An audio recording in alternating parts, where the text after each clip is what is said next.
The Financial Institutions and Markets Bill, which took over 10 years to craft, seeks to consolidate and harmonize laws regulating financial institutions and markets in Namibia. Indongo Namanje explained that the current legislative instruments are old and ineffective to support the efficient, fairness and orderly operation of the country's financial system. She highlighted the need to reform the financial sector to bring in lots of benefits in governance, financial control, consumer protection and supervision. This regulatory regime, which is not only out of context in the current environment, also had some shortcomings. It relies heavily on compliance.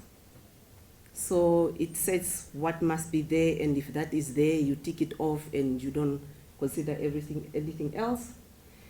It does not provide for sufficient supervisory powers. The only remedies currently available is either you deregister the fund or you lay criminal charges. It does not recognize the interconnectedness of pension funds to other players within the financial industry, not only locally, but also internationally. Also, it does not explicitly provide for consumer education and protection. And it does not deal with market conduct and governance, which we deem as key. So then this led us to the need for reform. Now, reform for NAMFISA is two-pronged. It's not only regulatory framework that needs to change, but also supervisory approach. Indongo Namanje further stated that the bill was drafted to address these gaps whilst taking into account the individuality of the Namibian financial system as encapsulated in the national policy documents such as the Financial Sector Strategy and the National Development Programs. Indongo Namanje further stated that the bill was drafted to address these gaps whilst taking into account the individuality of the Namibian financial system as encapsulated in the national policy documents such as the Financial Sector Strategy and National Development Programs. She added that the extensive consultations have been undertaken between NAMFISA, the Ministry of Finance and the industry on the bill.